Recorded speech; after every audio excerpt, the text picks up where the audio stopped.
5 bulan setelah suamiku meninggal, aku berziarah ke makamnya. Tiba-tiba seorang pria tua menepuk pundakku dan berkata, "Pulanglah sekarang, ada sesuatu yang harus kamu ketahui." Saat aku kembali, apa yang kulihat membuatku nyaris tak bisa bernapas. Ternyata, sebelum kita mulai ceritanya, bagi yang like, komen, dan subscribe ke channel ini, kami doakan semoga dilapangkan rezekinya, dilancarkan segala urusannya, dan agar kita bisa membuat kisah menarik lainnya.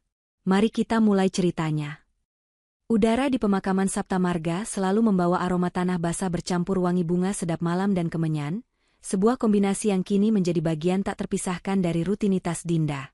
Sudah 5 bulan. 5 bulan sejak mobil yang dikendarai Wisnu, suaminya, belahan jiwanya, terguling dan melilit di tiang listrik, merenggut semua tawa dan rencana masa depan mereka dalam sekejap.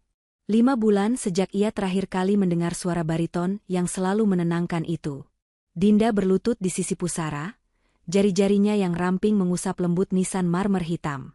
Nama Wisnu terukir di sana, dingin dan nyata, sebuah pengingat abadi akan kekosongan di dadanya. Ia tidak menangis hari ini. Air mata telah habis, terkuras dalam prosesi duka yang panjang dan melelahkan. Yang tersisa hanyalah rasa hampa, sebuah lubang menganga yang dulunya ia penuhi dengan janji-janji cinta abadi. "Halo, Mas," bisiknya, suaranya serak, seolah terlalu lama tak digunakan untuk berbicara dengan siapapun selain dirinya sendiri.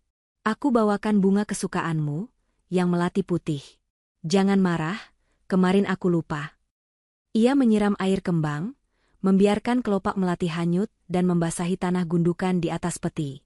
Gerakannya lambat, meditatif, seolah waktu berhenti di antara kesibukannya merawat makam.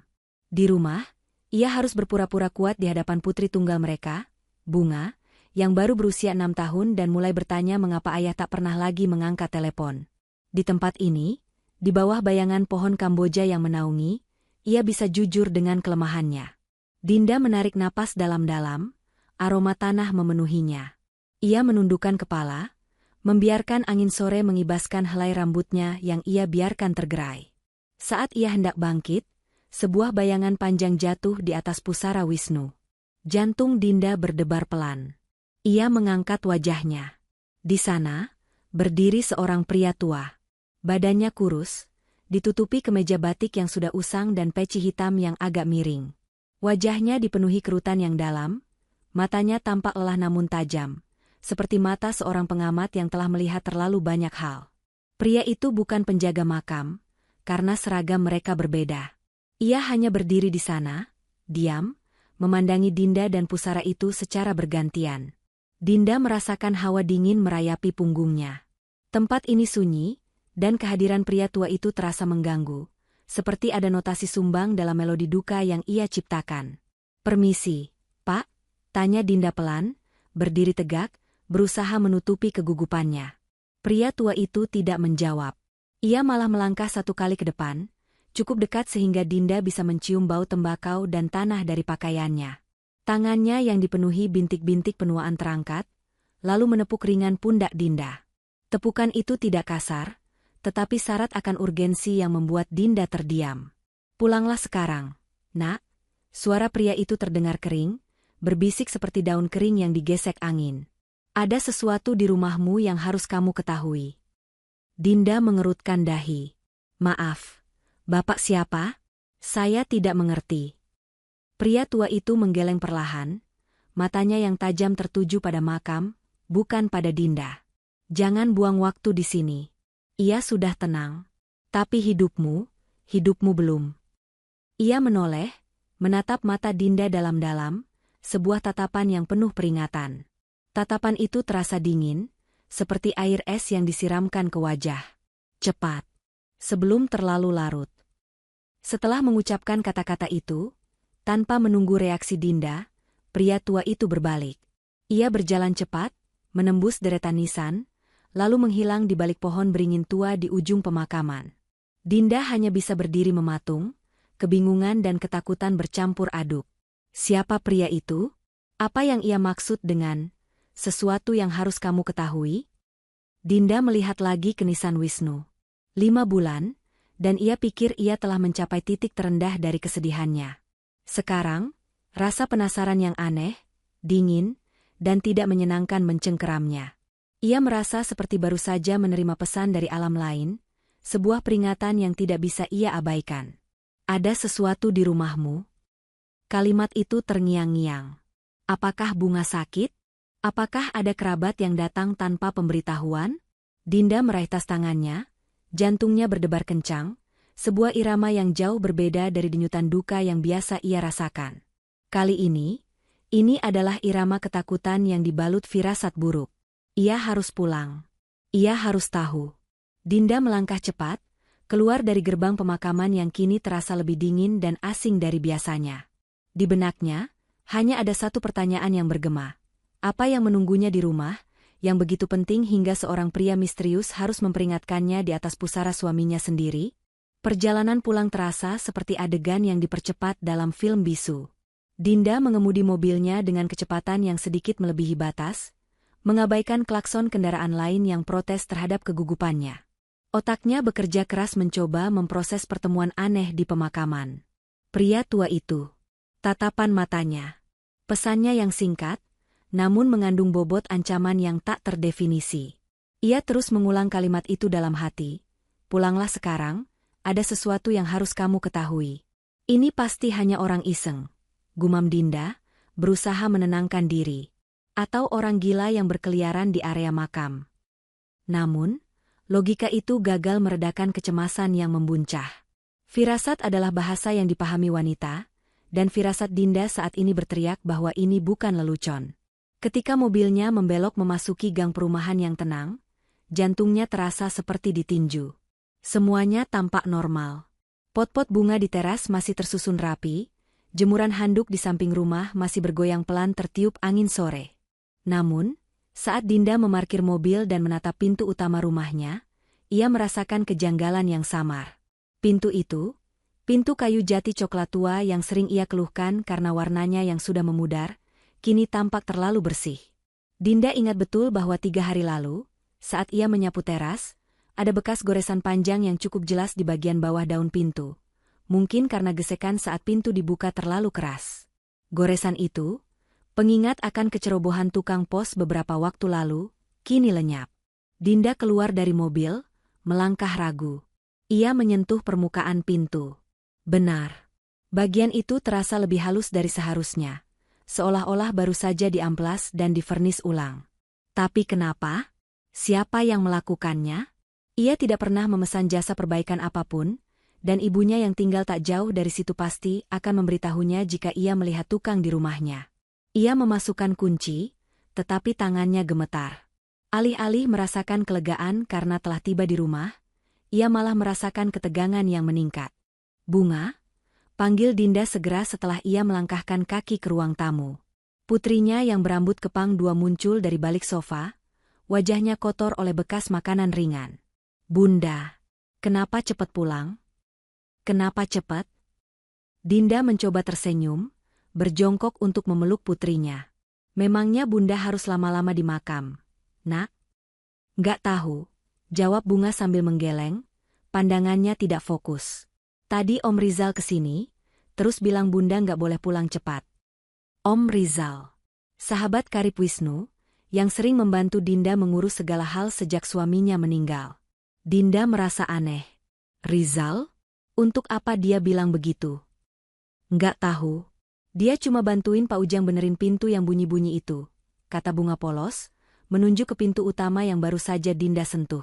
Jawaban Bunga merangkai kepingan teka-teki, tetapi tidak mengurangi rasa curiga Dinda. Rizal memperbaiki pintu yang tidak pernah berbunyi, dan sengaja menyuruh Bunga agar Dinda pulang terlambat. Ada yang disembunyikan. Dinda berjalan mengelilingi rumah. Semuanya tampak di tempatnya. Meja makan, sofa, televisi, semua perabot yang telah mereka pilih bersama Wisnu. Ia berjalan menuju kamar tidur utama, kamar yang terasa dingin dan terlalu besar sejak Wisnu tiada. Saat ia membuka lemari pakaian Wisnu, yang belum ia sentuh sejak malam kejadian, bau kayu dan parfum mask khas suaminya langsung menusuk hidung, membuat matanya sedikit perih. Ia ingin menangis, tetapi rasa penasaran yang didorong oleh peringatan pria tua itu lebih kuat. Ia menggeser jas-jas tebal Wisnu, berharap menemukan sehelai kertas atau surat. Tidak ada. Lemari itu kosong, hanya berisi pakaian. Ia lalu berlutut, membuka laci paling bawah yang berisi tumpukan kaos kaki dan pakaian dalam yang sudah lama tidak terpakai. Tangannya merogoh ke sudut laci, di balik lipatan-lipatan kaos kaki wol tebal yang tak pernah dipakai di iklim tropis ini. Disitulah ia menemukannya. Bukan surat, bukan uang tunai, melainkan sebuah benda kecil, dingin, dan persegi panjang yang terbungkus kain lap microfiber yang biasanya digunakan untuk membersihkan lensa kacamata. Jantung Dinda berdebar kencang, kali ini bukan karena duka, melainkan karena adrenalin yang dibangkitkan oleh penemuan. Ia menarik kain itu perlahan. Di dalamnya tersembunyi sebuah ponsel. Ponsel model lama, yang ukurannya sedikit tebal dan casing belakangnya berwarna abu-abu kusam, berbeda jauh dari ponsel pintar miliknya dan ponsel kantor Wisnu yang ditemukan hancur lebur bersama mobil. Ponsel ini, kenapa disembunyikan di sini? Wisnu adalah orang yang sangat terorganisir. Semua gadget dan barang pribadinya selalu ia simpan di meja kerja atau di samping tempat tidur. Ponsel ini adalah anomali. Dinda menyalakan ponsel itu. Layarnya memancarkan cahaya redup. Baterainya tinggal 15%, tetapi ponsel itu hidup. Itu adalah ponsel jadul dengan tombol fisik, bukan layar sentuh. Dan benar saja, di tengah layar muncul sebuah pop-up permintaan kode kunci. Napas Dinda tercekat.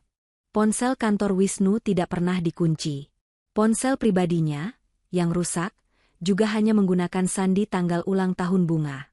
Tapi ponsel ini, ponsel rahasia ini, meminta sandi. Pikiran Dinda langsung teringat pada pintu yang diperbaiki Om Rizal. Rizal menyuruhnya pulang terlambat. Rizal memperbaiki pintu. Rizal adalah sahabat Wisnu. Apakah Rizal tahu tentang ponsel ini? Apakah perbaikan pintu itu hanya pengalihan? Sebuah skenario untuk memastikan Dinda tidak menemukan atau melihat sesuatu? Dinda memegang erat ponsel itu, rasa dingin baja menyentuh telapak tangannya. Ia kembali ke ruang tamu, mendekati putrinya yang asyik dengan mainan. Ia harus bertindak hati-hati. Kehadiran ponsel ini, keberadaan pintu yang diperbaiki secara misterius, dan peringatan pria tua itu, semuanya membentuk sebuah kesimpulan yang menakutkan. Kematian Wisnu mungkin bukan satu-satunya misteri dalam hidupnya. Dinda menyembunyikan ponsel itu di balik ikat pinggangnya, di bawah lipatan blusnya. Ia harus memecahkan kode ini. Ia harus tahu rahasia apa yang disembunyikan almarhum suaminya. Rahasia yang begitu besar, hingga ada orang yang berusaha menutupi jejaknya bahkan setelah ia tiada. Malam itu, Dinda tidak bisa tidur. Ia berbaring, mencoba segala kombinasi angka. Tanggal ulang tahun pernikahan mereka, tanggal lahir Wisnu, tanggal kematiannya. Semua gagal. Ponsel itu menatapnya, seolah mengejek dari balik kegelapan. Ia tahu, di dalam perangkat usang ini tersimpan jawaban yang bisa mengubah duka menjadi kemarahan, dan hampa menjadi sebuah pencarian. Dini hari terasa lebih sunyi dan dingin dari biasanya, seolah seluruh kota ikut menahan napas bersama Dinda. Ia duduk di meja kerja Wisnu, yang kini menjadi miliknya, ditemani secangkir teh yang sudah mendingin dan cahaya rembulan yang samar-samar menyelinap melalui celah gorden. Ponsel abu-abu kusam itu tergeletak di depannya, menantang. Setelah gagal dengan semua tanggal penting dalam hidup mereka, Dinda mulai memasuki pikiran Wisnu. Suaminya adalah pria yang sangat tertutup, terutama tentang pekerjaannya. Ia sering dinas keluar kota, meninggalkan Dinda sendirian berbulan-bulan. Wisnu selalu beralasan itu demi masa depan keluarga. Apalagi yang penting bagi Mas selain aku dan Bunga? Dinda merenung. Pekerjaan? Tapi ini bukan ponsel kerja. Ia memutar-mutar ponsel itu di tangannya. Ponsel jadul, tipe yang hanya digunakan untuk panggilan suara dan pesan singkat. Tiba-tiba, ia teringat sebuah kebiasaan kecil Wisnu yang ia anggap remeh. Setiap kali Wisnu merasa tertekan oleh pekerjaan, ia akan menggambar sebuah logo kecil, logo perusahaan tempat ia pernah bekerja saat remaja sebelum pindah ke kota ini. Perusahaan yang sangat Wisnu banggakan, namun ia tinggalkan karena alasan yang tidak pernah ia ceritakan secara detail. Perusahaan pengembang properti kecil bernama Sinergi Properti. Dinda ingat, Wisnu sering menyebut tahun pendirian perusahaan itu sebagai titik balik hidupku. Dinda segera mencari informasi di internet menggunakan laptopnya. Sinergi Properti, didirikan tahun 2007. 2007. 4 digit. Dinda kembali ke ponsel misterius itu. Jari-jarinya menekan kombinasi angka pada keypad fisik yang terasa asing di tangannya yang terbiasa dengan layar sentuh. 2007. Layarnya berkedip. Dinda menahan napas. Permintaan kode kunci menghilang, digantikan oleh tampilan menu utama. Ponsel itu terbuka. Dinda merasakan ledakan campuran antara kegembiraan dan ketakutan. Iya benar. Ini adalah kode yang sangat personal, kode yang merujuk pada masa lalu Wisnu yang tertutup. Ini membuktikan ponsel ini bukan milik orang lain. Ini adalah rahasia Wisnu. Tanpa membuang waktu, Dinda membuka menu pesan. Ada ratusan pesan di sana. Semua tersembunyi, semua rahasia. Ponsel itu diatur agar tidak menampilkan pemberitahuan atau pesan masuk di layar utama. Ia mulai membaca pesan-pesan yang paling baru. Sebagian besar pesan berasal dari satu nomor yang tersimpan dengan nama kontak, S. Mas, tolong jangan begini. Anak kita butuh uang sekolah. Wisnu, Sabtu ini aku kirim. Jangan hubungi nomor ini lagi. Aku sedang jauh. S. Aku tahu kamu dekat. Aku lihat mobil dinasmu di dekat perumahan Bima kemarin. Wisnu, jangan main api. Jaga ucapanmu, S. Dinda merasakan darahnya mendidih. Ia membaca lagi dan lagi. Mobil dinas. Uang sekolah. Anak kita. Kepalanya terasa seperti dipukul palu godam. Nafasnya memburu. Ini bukan sekadar perselingkuhan. Ini adalah kehidupan lain yang tersembunyi. Wisnu tidak hanya memiliki Dinda dan Bunga. Wisnu memiliki S dan seorang anak. Tiba-tiba, ia melihat pesan yang lebih lama, sekitar seminggu sebelum kecelakaan terjadi. Pesan ini dari nomor yang berbeda, tersimpan sebagai kontak Rizal B. Rizal B, NU, malam ini jadi? Klien sudah menunggu. Jangan sampai dia tahu kita bohongi dia tentang alamat dan status perusahaan. Ingat, proyek ini untuk menutupi hutangmu. Wisnu, siap, Jal. Tenang saja. Istriku tak akan curiga. Dia pikir aku masih di Kalimantan. Rizal, sahabat karibnya. Pria yang baru saja repot-repot memperbaiki pintu rumahnya dan menyuruh Bunga agar Dinda tidak cepat pulang dari makam.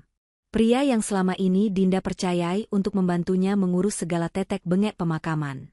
Ia terlibat, bukan hanya dalam kebohongan pekerjaan, tapi juga dalam jaringan rahasia Wisnu. Dinda merasa tubuhnya mati rasa. Ia menekan tangannya ke mulut, meredam isak tangis yang akan membangunkan Bunga. Pengkhianatan ini terasa 2 kali lipat lebih menyakitkan, dari suami yang telah tiada, dan dari sahabat yang masih hidup. Bagaimana ia bisa menghadapi Rizal? Bagaimana jika Rizal tahu Dinda memiliki ponsel ini? Dan yang paling penting, bagaimana jika S itu kini muncul, menuntut hak atas warisan atau bahkan datang ke rumahnya? Ia tidak bisa menceritakan ini pada siapapun. Ibunya akan langsung shock dan sakit. Mertuanya, yang selalu menyukai Wisnu dan menganggapnya menantu sempurna, pasti akan menuduh Dinda berhalusinasi atau menghina mendiang putra mereka. Dan Rizal? Rizal adalah bagian dari masalah. Dinda mematikan ponsel itu dan menyembunyikannya di tempat yang lebih aman, di dalam kotak perhiasannya yang terkunci.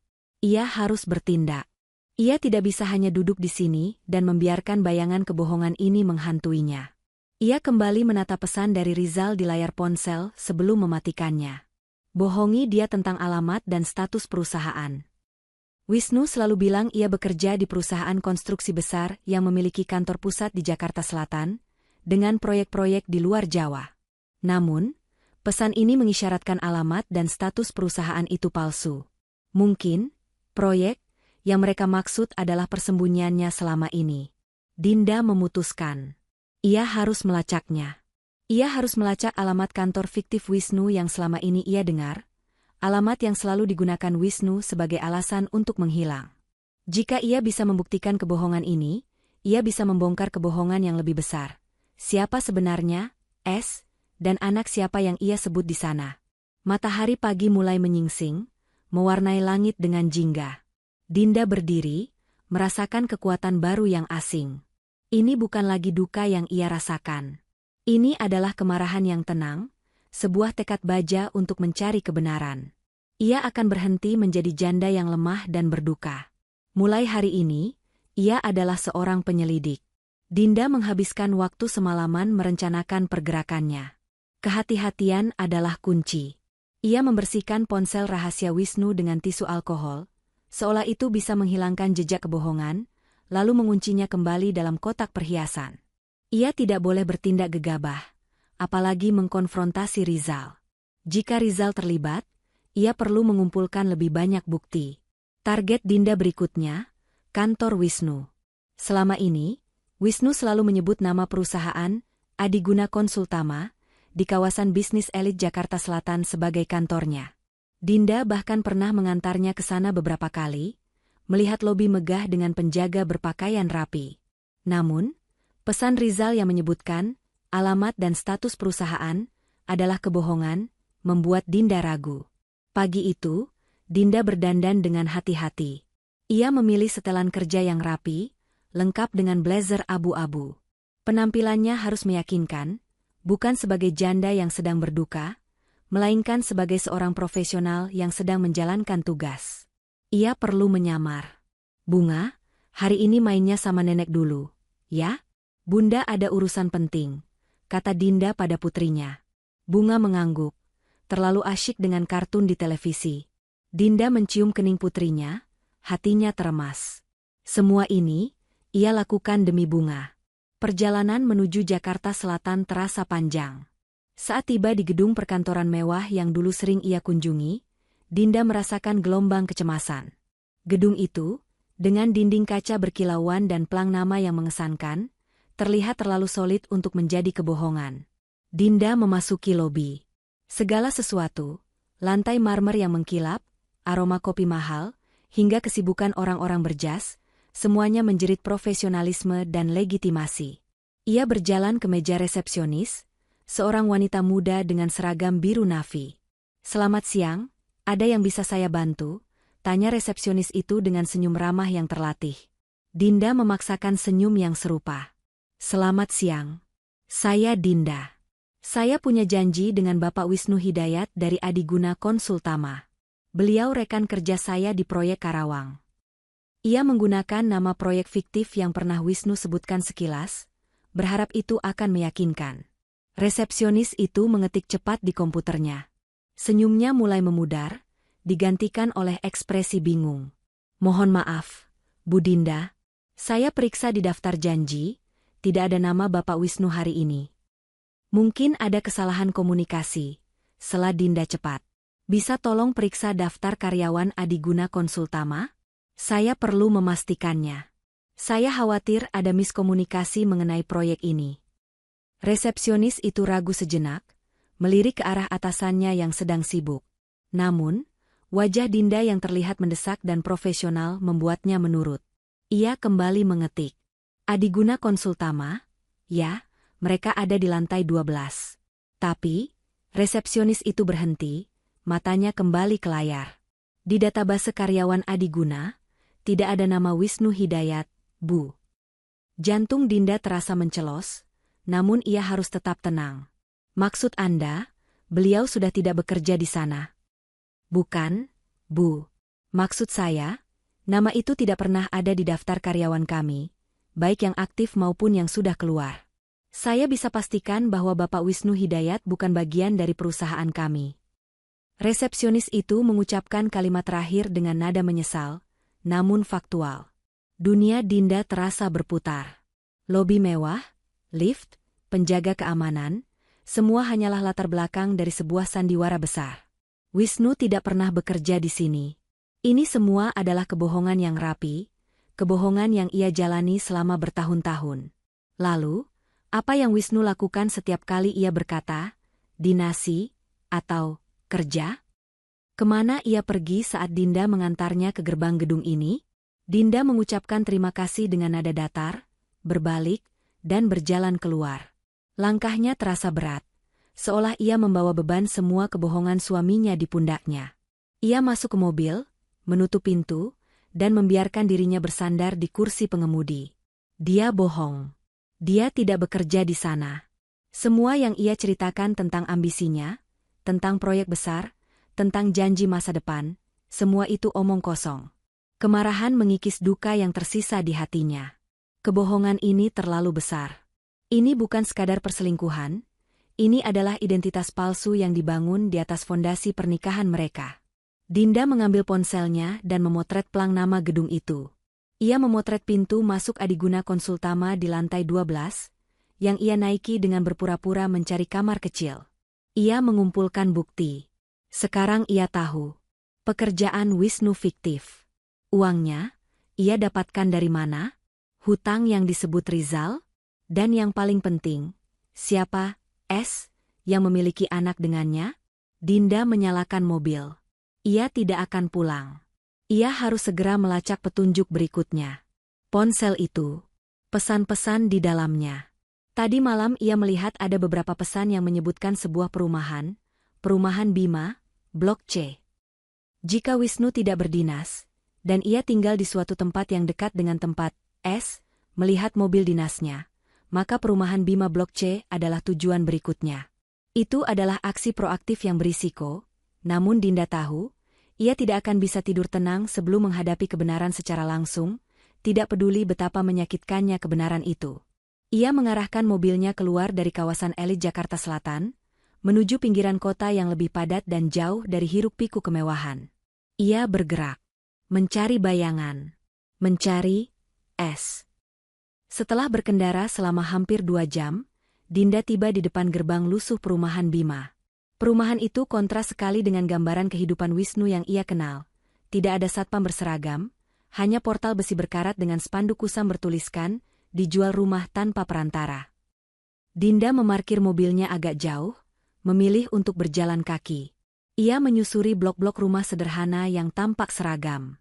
Rumah-rumah di sana terlihat padat dan akrab, sangat jauh dari kesan eksklusif yang selalu Wisnu jual tentang kehidupan dinasnya. Ia menemukan Blok C. Rumah-rumah di blok ini memiliki pagar yang lebih tinggi, dan beberapa di antaranya dihiasi tanaman hias yang rimbun. Dinda melangkah perlahan, jantungnya berdetak tidak keruan. Ia mencari rumah dengan plat nomor yang ia lihat di ponsel Wisnu, nomor rumah yang sering Wisnu kirimi uang sekolah. Di ujung blok, ia melihat sebuah rumah dengan cat berwarna krem yang sedikit mengelupas. Di terasnya, tergantung sepasang sepatu pria yang terlihat sangat familiar. Sepatu kets tua yang biasa Wisnu pakai saat ia bilang, sedang sibuk di proyek. Dinda merasakan mual yang luar biasa. Ia berhenti di depan pagar, menatap pintu rumah itu. Di sana, di depan pintu, ada mainan mobil-mobilan yang identik dengan yang dimiliki Bunga. Napas Dinda tercekat. Kerongkongannya seperti tercekik. Ia memaksa dirinya untuk melangkah mendekat, membuka sedikit pintu pagar besi itu. Saat itu juga, pintu rumah terbuka. Seorang wanita keluar. Usianya mungkin akhir 20-an, lebih muda dari Dinda. Rambutnya diikat asal-asalan, wajahnya polos tanpa riasan, namun matanya memancarkan kehangatan yang mendalam.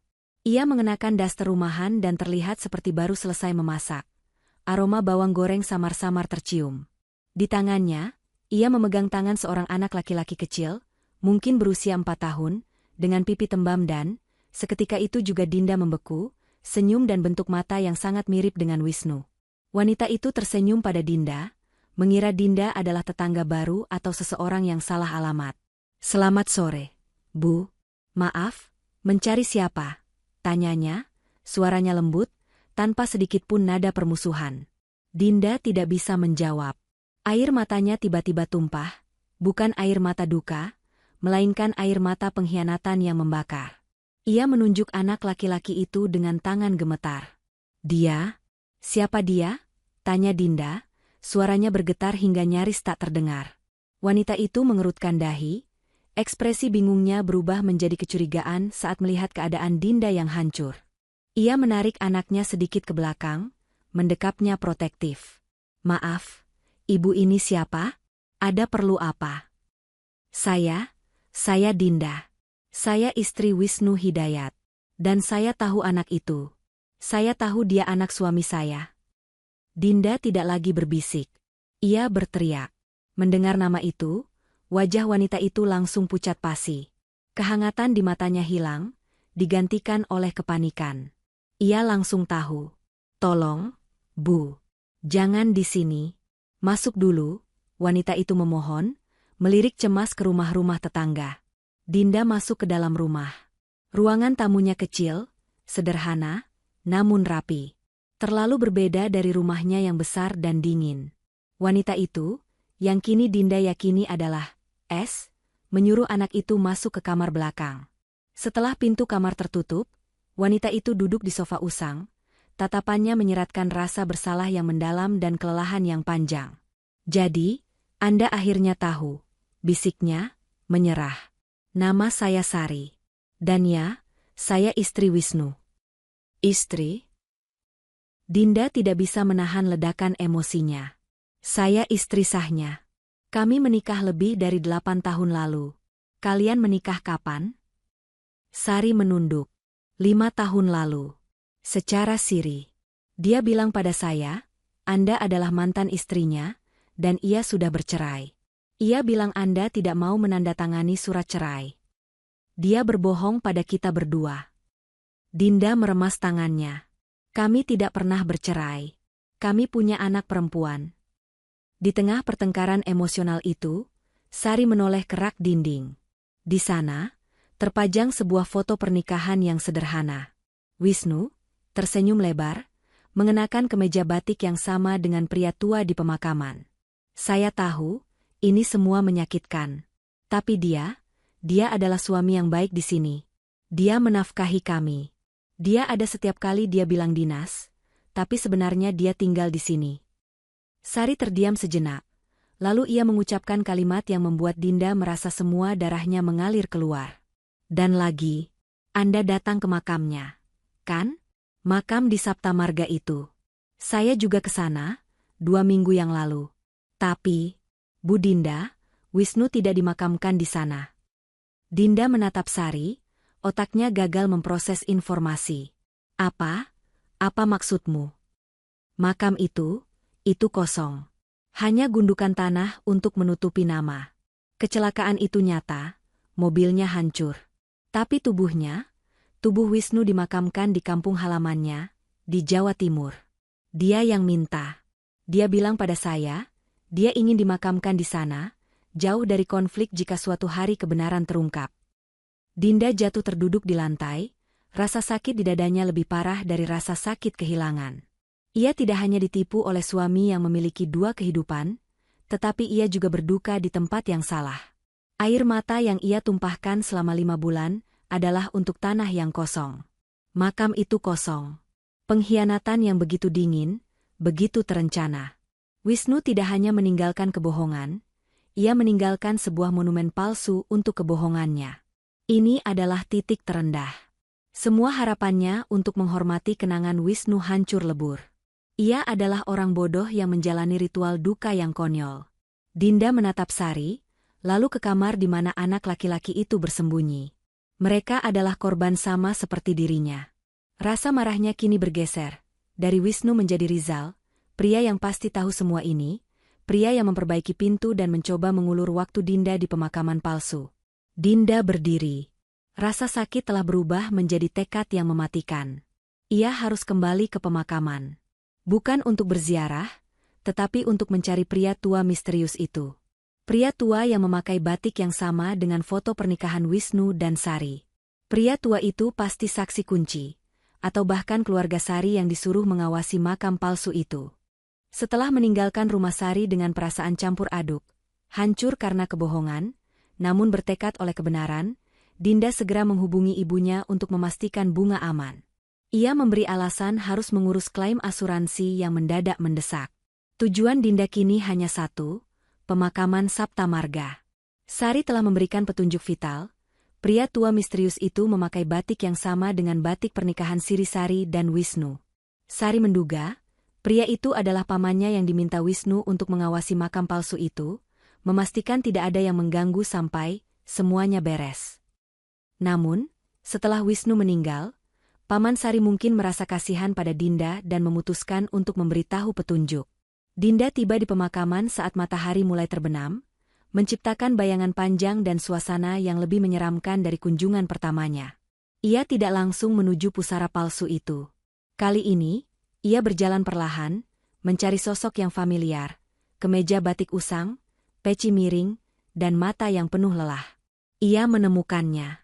Pria tua itu sedang membersihkan nisan lain, tidak jauh dari makam Wisnu.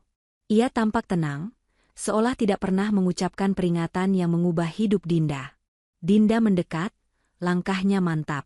Ia berdiri di belakang pria itu, membiarkan keheningan berbicara. Pria tua itu akhirnya merasakan kehadirannya. Ia berbalik, dan kali ini, tidak ada lagi ekspresi terkejut di wajahnya. Hanya penerimaan yang menyedihkan. "Kau sudah tahu, nak?" tanyanya pelan, tanpa basa-basi. "Saya tahu, Pak. Saya tahu makam itu kosong," jawab Dinda, suaranya tercekat. "Dan saya tahu Wisnu dimakamkan di kampungnya. Sari, istri sirinya, yang memberitahu saya." "Apakah Bapak Paman Sari? Dan kenapa Bapak memberitahu saya tentang ini?" Pria tua itu menghela napas panjang. Ia meletakkan sapu kecilnya. "Nama saya Pak Dedarto. Saya memang pamannya Sari. Saya yang menikahkan mereka secara siri. Wisnu itu, ia anak yang baik, tapi ia serakah. Ia ingin kehidupan mewah denganmu, tapi ia juga ingin keluarga yang sederhana dan damai bersama Sari. Lalu kenapa Bapak menyuruh saya pulang? Bapak bisa diam saja." Pak Dedarto menatap lurus ke mata Dinda. "Karena hati nurani. Selama 5 bulan, saya melihat kau menangis di atas gundukan tanah kosong itu. Nak, kau berduka untuk sebuah kebohongan yang direncanakan oleh suamimu sendiri. Itu tidak adil. Kau pantas tahu kebenaran." Dinda mulai menangis lagi, tetapi ini adalah tangisan yang berbeda, campuran rasa terima kasih kepada Pak Dedarto dan rasa jijik terhadap suaminya. "Wisnu, dia meninggal karena kecelakaan, kan? Mobilnya hancur. Rizal bilang begitu. Keluarga bilang begitu." Pak Dedarto menggeleng perlahan. "Wisnu memang mengalami kecelakaan. Mobilnya hancur. Tapi bukan kecelakaan tunggal, nak." Dinda menahan napas. Ini dia. Inti dari kebohongan terbesar. Sehari sebelum kecelakaan, Wisnu datang ke rumah Sari. Ia bilang ia sedang dikejar-kejar penagih hutang yang besar. Hutang dari proyek fiktifnya bersama Rizal. Wisnu sangat ketakutan. "Jadi, mobil itu hancur karena?" Wisnu tidak mengemudi, nak. Ia menabrakkan mobil itu ke truk sampah, tapi dia tidak ada di dalamnya. Rizal yang melakukannya. Rizal yang menenggelamkan mobil itu ke dalam parit agar terlihat seperti kecelakaan tunggal yang fatal. Dinda terhuyung mundur. "Tunggu. Rizal membunuh Wisnu?" "Tidak, bukan itu maksudku. Kecelakaan itu direncanakan oleh Wisnu dan Rizal," jelas Pak Dedarto. "Wisnu ingin memalsukan kematiannya. Ia ingin melarikan diri dari hutang-hutangnya, memulai hidup baru di luar pulau bersama Sari dan anaknya, dengan uang asuransi yang akan kau klaim. Rizal seharusnya membantu mengurus semuanya, memalsukan identitasnya dan memberinya jalan keluar." Dinda mencengkeram kepalanya. Ini lebih gila dari yang ia bayangkan. Suaminya memalsukan kematiannya, menggunakan dirinya sebagai korban klaim asuransi. Lalu kenapa? Kenapa Wisnu mati? Pak Dedarto menatap tanah. Wisnu menyuruh Rizal mengendarai mobil itu malam hari dan menenggelamkannya setelah mobil itu kosong. Mereka bertemu di pelabuhan. Wisnu sudah bersiap kabur menggunakan kapal barang. Tapi Rizal ingin uang asuransi itu lebih cepat. Rizal marah karena Wisnu menipu dia dalam urusan hutang. Mereka bertengkar hebat di pelabuhan sebelum Wisnu sempat naik kapal. Saat bertengkar, Rizal mendorong Wisnu. Dorongannya tidak kuat, tapi Wisnu terjatuh. Kepalanya terbentur. Dan dia langsung meninggal, nak. Dinda merasakan pusing yang luar biasa. Wisnu tidak mati karena kecelakaan, ia mati karena didorong oleh sahabatnya sendiri. Kematiannya adalah kecelakaan yang disebabkan oleh rencana licik dan pengkhianatan. Rizal panik. Ia memanggil kami, Sari dan saya, dan mengaku. Ia bilang Wisnu sudah meninggal. Karena sudah terlanjur memalsukan kecelakaan mobil, Rizal menyarankan agar Wisnu dimakamkan secara rahasia di kampung halaman Sari, sambil tetap meneruskan sandiwara kecelakaan dan makam palsu di sini. Ini untuk memastikan klaim asuransi cair padamu, yang kemudian uangnya akan ia ambil sebagian untuk menutupi hutangnya yang Wisnu janjikan. Rizal ingin membungkam semua orang. Ia ingin kau berduka di atas makam kosong, agar ia bisa mengendalikan klaim asuransi itu. Dinda menghela napas yang panjang dan bergetar. Semua kepingan puzzle itu kini menyatu dalam gambaran yang mengerikan. Ponsel rahasia, pekerjaan fiktif, Sari, makam kosong, dan Rizal, yang secara tidak sengaja membunuh sahabatnya demi uang, dan kini menjadi dalang utama yang mengendalikan duka Dinda. Kemarahan Dinda kini membara. Ia telah dipermainkan, diatur, dan dimanipulasi oleh pria yang mengaku sebagai sahabat karib suaminya. "Terima kasih, Pak D," bisik Dinda, suaranya dingin dan tegas, tanpa lagi ada getaran ketakutan. "Sekarang saya tahu apa yang harus saya lakukan." Ia meninggalkan Pak D. Darto dan makam kosong itu, menatapnya untuk terakhir kalinya. Rasa sakit telah berlalu, digantikan oleh rencana yang dingin dan terperinci. Ia harus menghadapi Rizal. Ia harus memaksanya mengakui pengkhianatan terbesarnya. Dinda pulang ke rumah. Malam telah larut, dan lampu teras rumah terasa terlalu terang, seolah menyorot semua kebohongan yang tersembunyi di dalamnya. Ia memastikan Bunga sudah tidur pulas di kamar.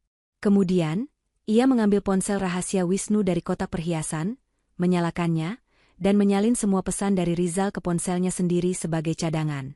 Langkah berikutnya, memancing Rizal.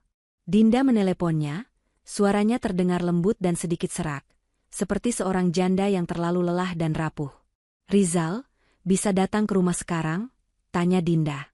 "Ada hal penting soal asuransi yang harus aku diskusikan." Pihak asuransi mendesak untuk bertemu dengan saksi mata kecelakaan itu. Ada keheningan singkat di ujung telepon. "Malam-malam begini, Din? Besok saja, aku capek." "Ini mendesak, Zal," tekan Dinda, suaranya kini sedikit lebih kuat. Mereka mulai curiga kenapa jenazah Wisnu tidak diotopsi penuh, hanya seadanya. Mereka bilang, mereka perlu memastikan kronologi dari orang terdekat. "Kau tahu, soal kecelakaan itu, aku mulai merasa ada yang aneh." Dinda tahu, kata, curiga, dan kronologi akan memicu kepanikan Rizal. Ia tahu, ketakutan terbesar Rizal bukanlah Dinda tahu tentang makam kosong, melainkan kejahatannya terbongkar ke pihak berwajib. "Oke, tunggu aku. 10 menit lagi aku sampai," jawab Rizal cepat, nada suaranya kini penuh kecemasan. Umpan Dinda bekerja sempurna. Dinda menunggu di ruang tamu. Ia duduk di sofa, tepat di bawah foto pernikahannya dengan Wisnu yang dipajang besar. Ia menyalakan perekam suara di ponselnya dan menyimpannya di saku blazer. Ia tidak akan bergantung pada ingatan Pak D. Darto, ia butuh bukti yang tidak terbantahkan.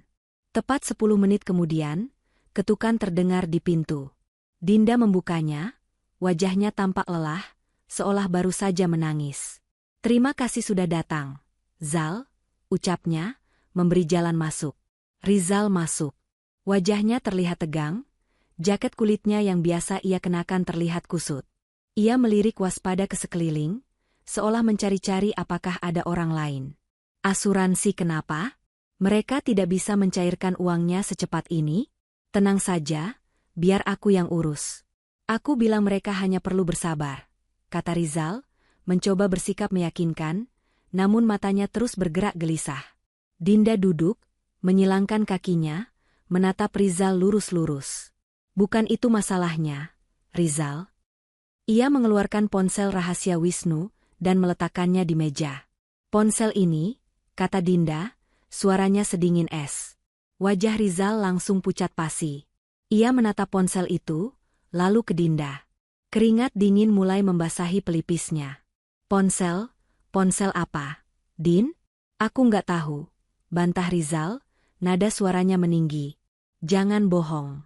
Kau yang menyembunyikannya, kan? Di balik kaos kaki di laci Wisnu?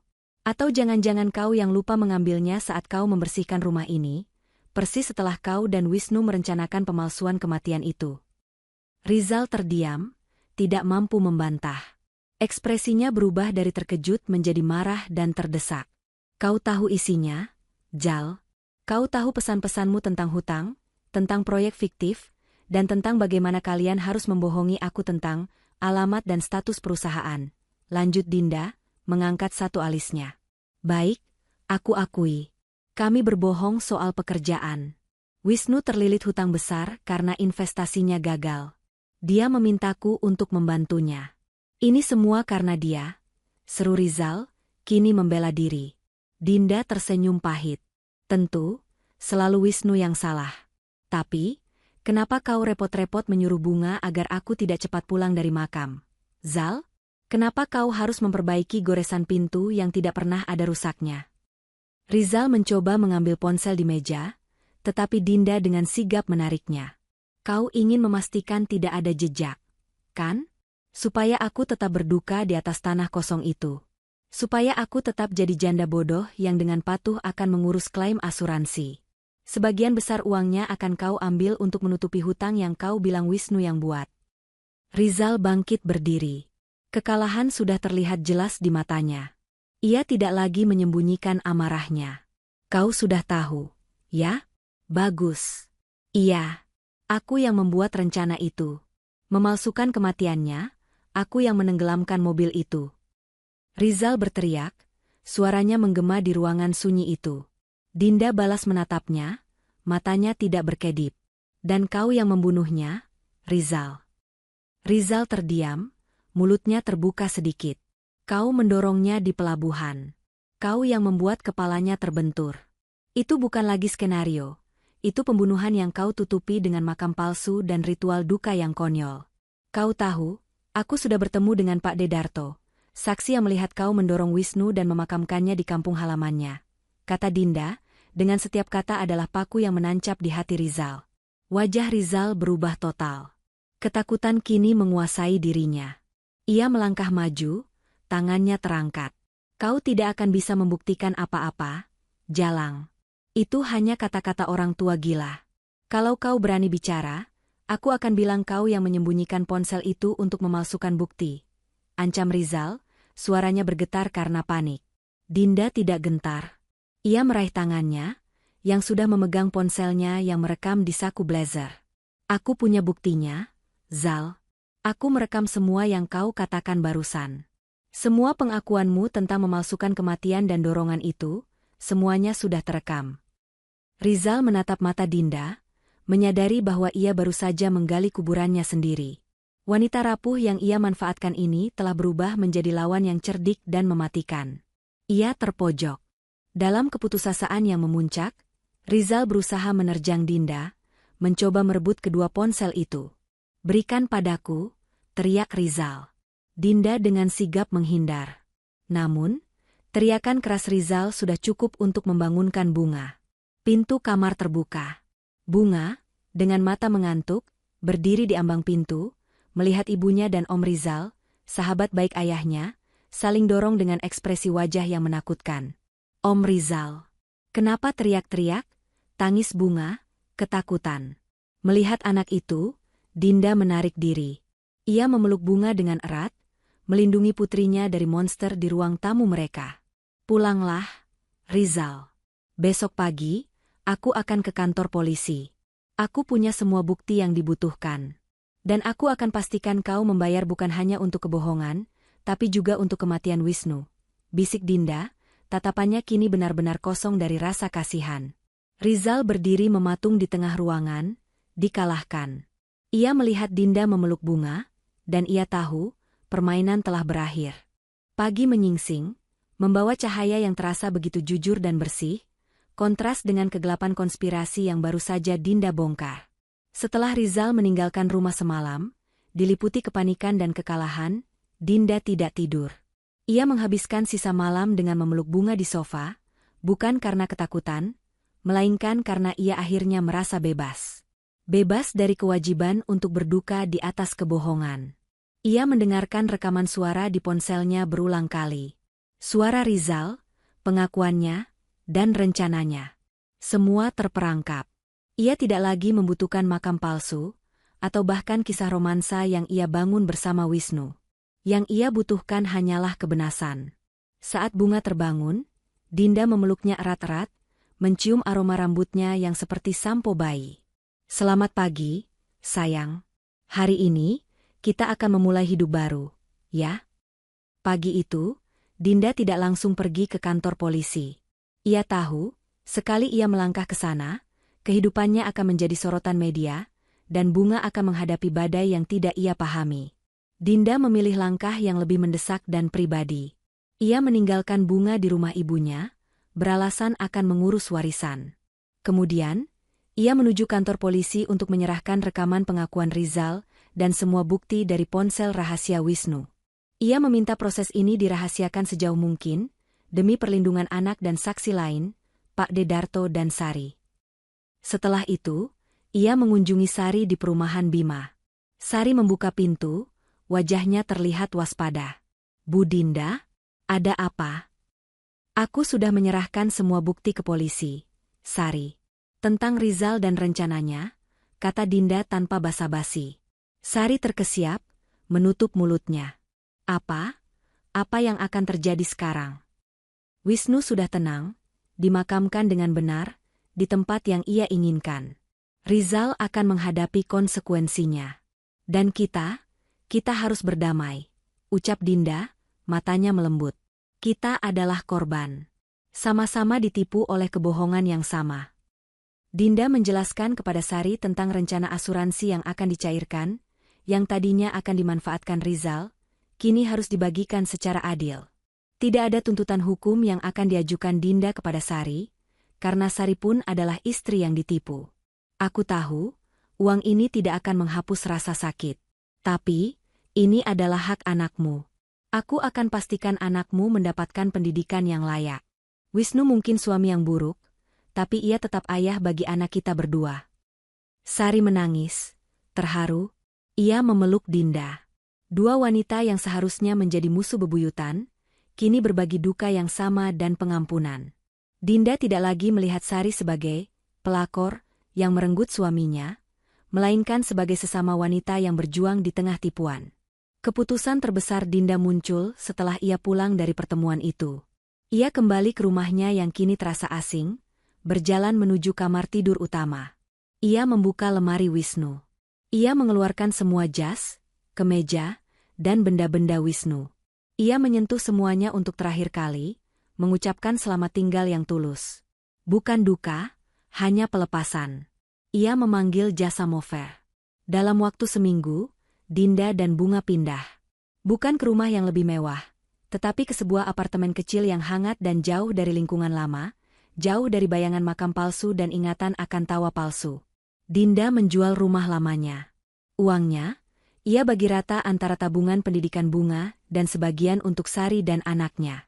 Ia mengambil cuti panjang dari pekerjaannya sebagai desainer interior lepas, dan mendaftarkan diri di sebuah kursus singkat manajemen keuangan. Ia menyadari, selama ini ia terlalu bergantung pada Wisnu, dan ia tidak akan mengulangi kesalahan itu.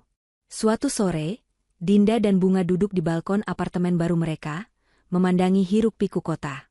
Angin bertiup lembut, dan Bunga tertawa saat balon udara kecilnya terbang terlalu tinggi. "Bunda," panggil Bunga, wajahnya polos. "Kenapa kita pindah? Om Rizal nggak datang lagi." Dinda menarik napas, memeluk putrinya dari belakang. "Om Rizal pergi jauh, Nak. Dan kita pindah karena Bunda ingin kita punya petualangan baru. Kita punya rumah baru, tempat baru, dan Bunda akan jadi lebih kuat untuk kita berdua." Dinda tidak pernah berbohong tentang Wisnu pada Bunga. Ia hanya mengatakan, ayah adalah orang baik yang membuat kesalahan besar, dan sekarang ia sudah damai. Bunga cukup cerdas untuk menerima kebenatan itu dalam bahasa anak-anak. Dinda memejamkan mata, merasakan pelukan putrinya.